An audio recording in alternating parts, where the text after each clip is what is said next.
guys, good morning mayam. Ngasidi mayam yam nungayba numitne akoyna taibangpalsida hingjarakpa gi maram oiriba imagi numitne bako ngasije mayam pumnamak ima pumnamkpu nachana khurumjari afaba ngakta oibiyu nada yektaba afaba ngakta oibiyu haina haijari aigi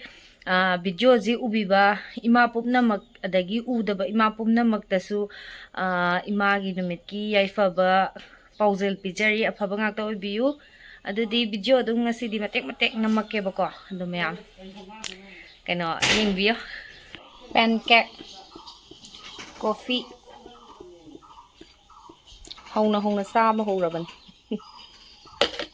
ani je chasalani coffee ga thaksalani duga chak thongani sina angang masage apikpa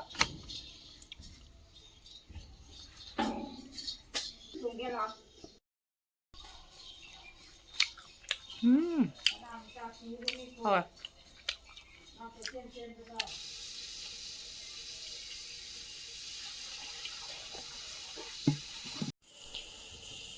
Sidi ay sebot ngauge bako sebot se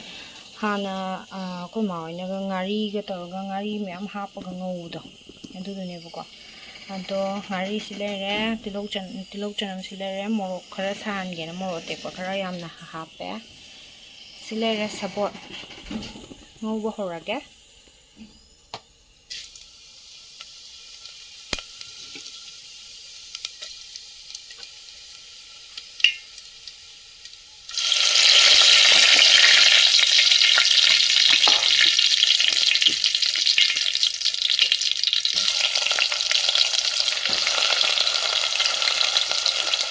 Chanam je na pop sugai ben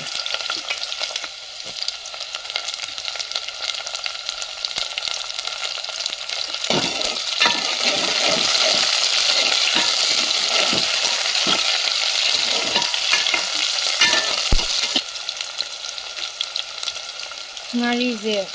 khumai ga ding ngona bane baka ado ngari khumai do ngonda di light traban na ngari aso do den khalo ngari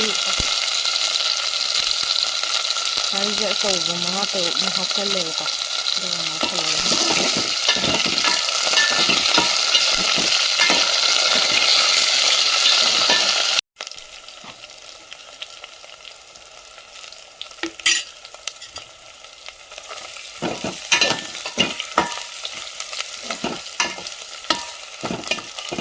haugneba duna thau se khara hape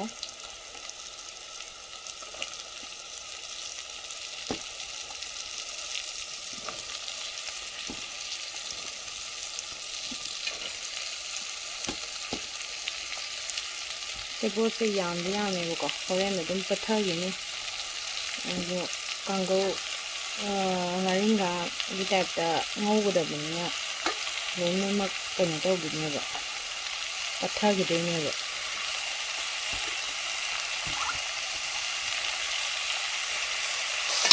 amukang masak makain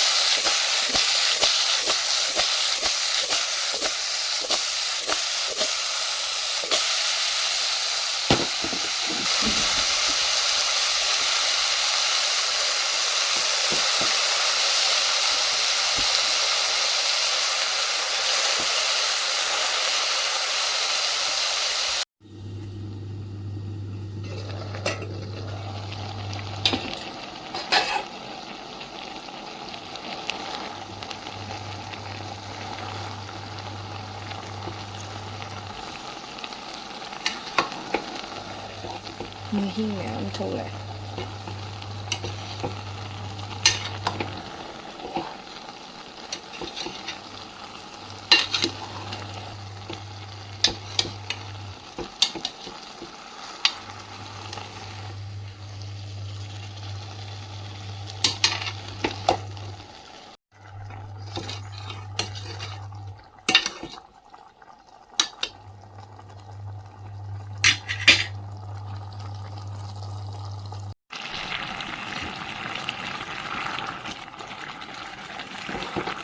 kangzala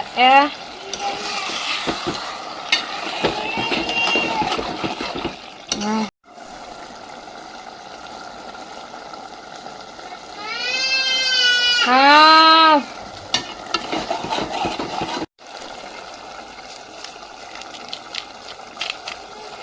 ꯁꯤꯁꯤꯅ ꯏꯗꯣꯝꯆꯥꯒꯤ ꯀꯞ cake ꯂꯧꯔꯛꯄꯅꯤ ꯏꯃꯥꯒꯤ mothers ꯗꯦꯒꯤꯀꯣ cake ꯁꯦꯝꯒꯦ ꯑꯗꯨꯝ ꯑꯩꯅ ꯍꯩꯖꯕꯤ ꯃꯑꯣꯡꯗ ꯍꯥꯏꯇꯥꯔꯦꯀꯣ ꯑꯩ ꯑꯅꯤꯔꯛꯀꯨꯝꯕꯗꯤ ꯁꯦꯝꯈ꯭ꯔꯦꯕꯀꯣ ꯁꯨꯝ ꯑꯩꯅ ꯆꯥꯅꯤꯡꯕ ꯃꯑꯣꯡꯗ ꯍꯥꯏꯇꯥꯔꯦ ꯌꯦꯔꯨꯝ 2 ꯂꯧꯔꯦ ꯑꯗꯨꯒ ꯆꯤꯅꯤ ꯈꯔ ꯇꯛꯈꯥꯏꯔꯒ ꯁꯨꯃꯥꯏꯅ ꯈꯔ ꯑꯣꯠꯁꯜꯂꯦ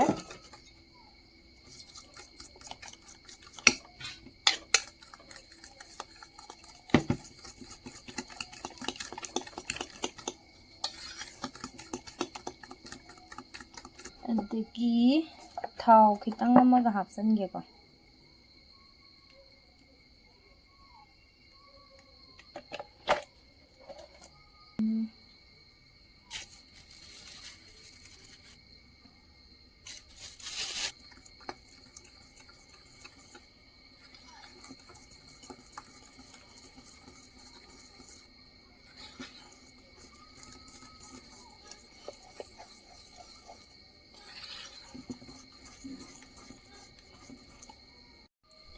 ꯁꯤꯗ ꯀꯁꯇꯔꯗ ꯄꯥꯎꯗꯔꯁꯦ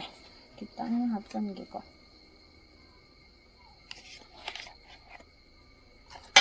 ꯊꯨꯝꯁꯤꯅ ꯄꯤꯟꯁ ꯑꯃꯃꯨꯛ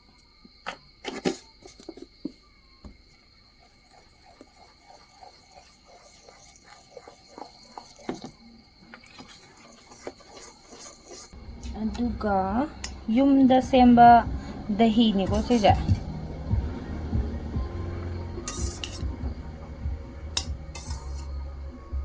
दही चम्मच 3 गुम्बा हापीरे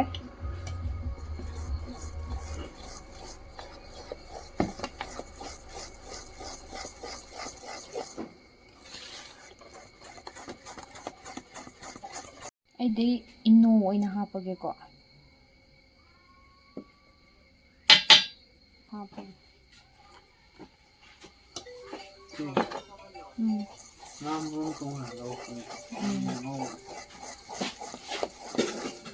मसक से सिदा लेरे बैटर गे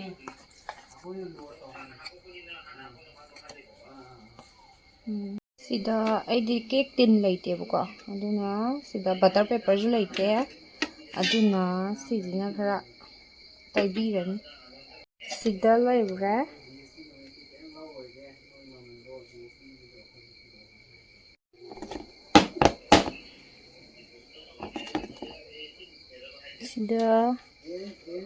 सिदा अइना हापतोइजे ड्राई फ्रूट खरा हापनी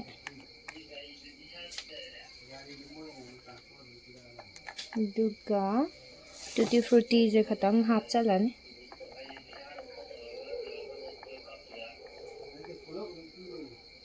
फजनबा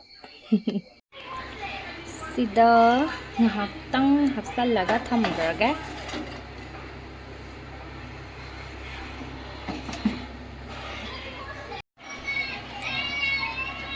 yaire ngahaktang yairage aduga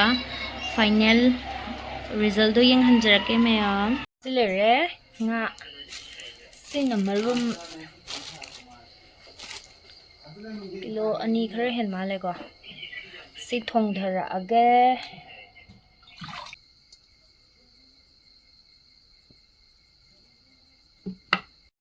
nga na sida leire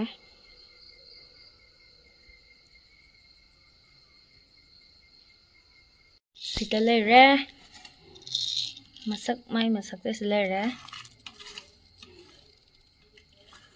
steel लोइबगी कनो खितंग तोयजों आई होरेन ngaktang ingdan gi geboko J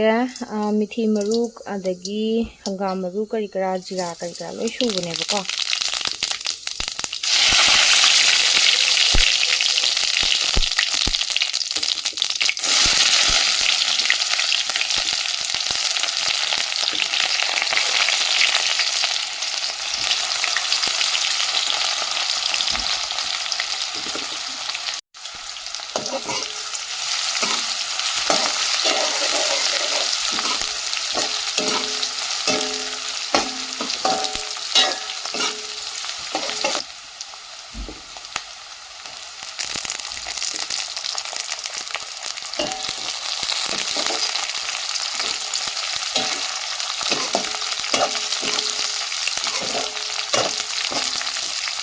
local มาพัง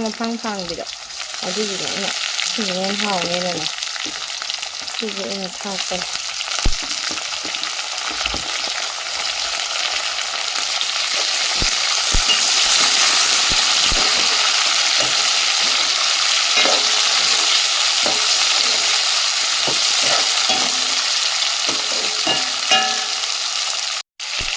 นี่แหละก็ได้แล้ว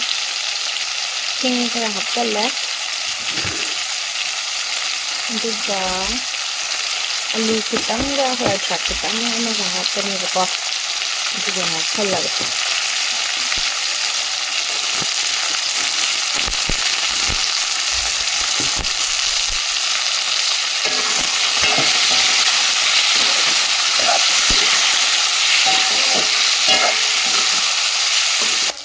masih takal lagi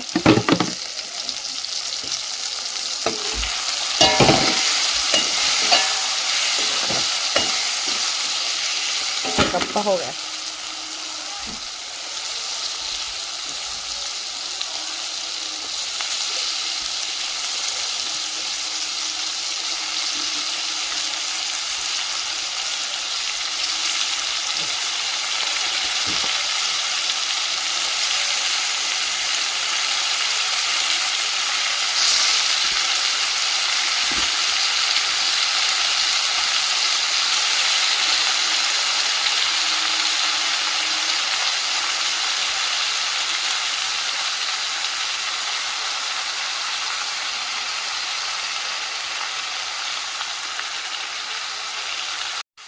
garam masala kitanga adagi machan kitanga hana ngaubuda sida leire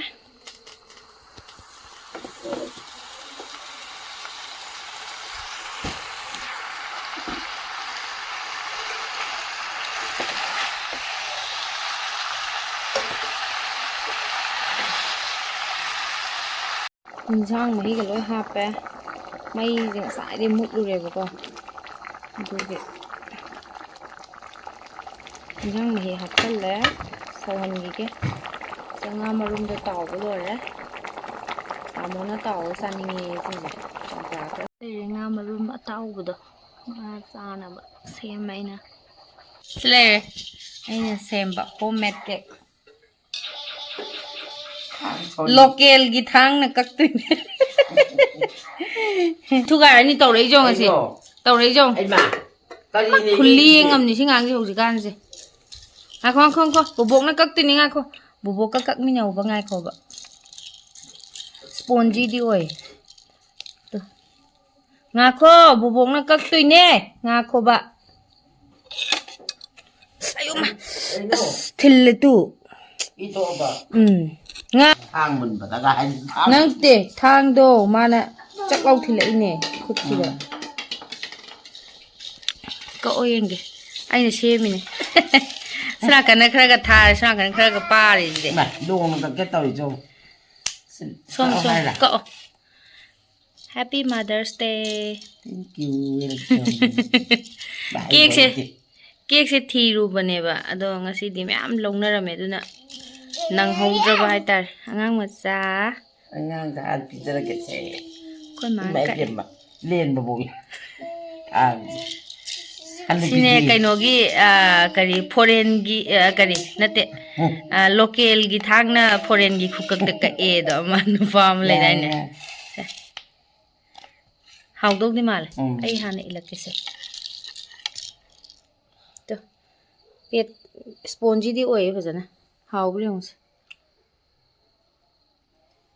Happy Mother's Day se ibo korke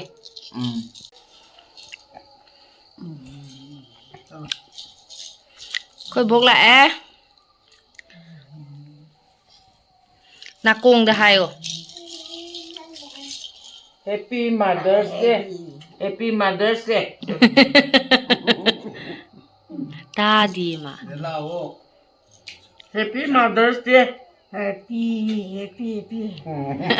Thank you xin chăm là bằng thuộc bài gì tập